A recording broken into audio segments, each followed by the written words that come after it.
Bonjour et bienvenue à ce bulletin de renseignement de Stylo News.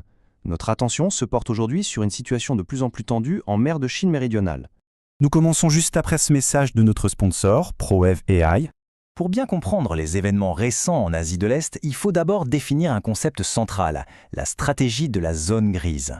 Il s'agit en fait d'une zone de conflit ambiguë, où des actions agressives se situent juste en deçà du seuil d'un acte de guerre formel. Notre analyse commence donc par un examen des manœuvres menées par l'Armée populaire de libération de Chine au cours des 2 dernières semaines. Le 31 janvier, des rapports ont confirmé que l'APL a mené de vastes patrouilles de préparation au combat au-dessus de Huaiyan-Dao. C'est un récif contesté, devenu un point de friction majeur dans la région.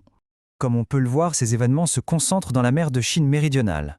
C'est une région d'une importance stratégique vitale, non seulement à cause des revendications territoriales qui s'y chevauchent, mais aussi parce que c'est une voie de navigation cruciale pour le commerce mondial. Naturellement, Pékin et Manille ont des perspectives radicalement opposées sur ces activités militaires.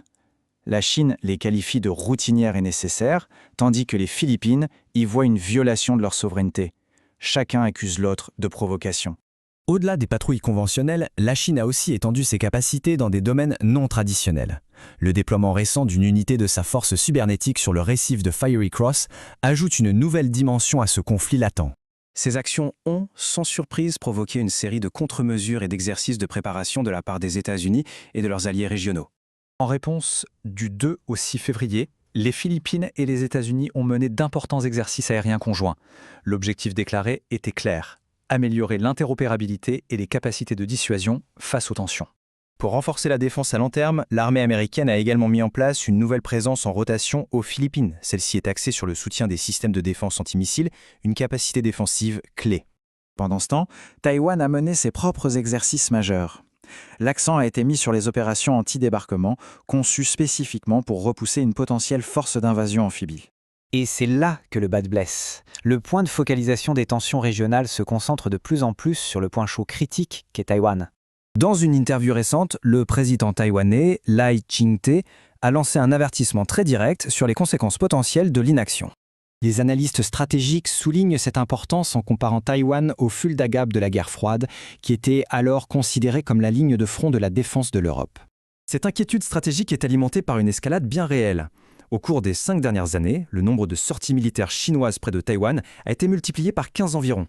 Pour compliquer le tableau, un changement persistant dans la politique de défense américaine a suscité des inquiétudes à Taipei. En effet, la stratégie de défense nationale de 2026 ne fait aucune référence directe à Taïwan. La conclusion de tous ces événements, c'est que toute la région Indo-Pacifique se trouve dans un état d'alerte accru où chaque mouvement est scruté de très près.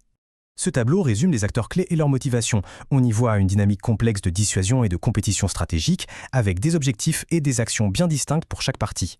Alors que les tensions persistent, la question centrale demeure: quelle est la voie à suivre pour une désescalade et une stabilité durable dans la région? Pour une analyse plus détaillée de cette question complexe, nous vous invitons à écouter notre analyse complète dans le podcast du bulletin de renseignement de Stylo News. Ce bulletin a été rendu possible par Stylo News, où l'on peut s'abonner pour obtenir des informations à la demande, alimentées par l'IA, sur notre site web. Merci de votre attention, restez informés.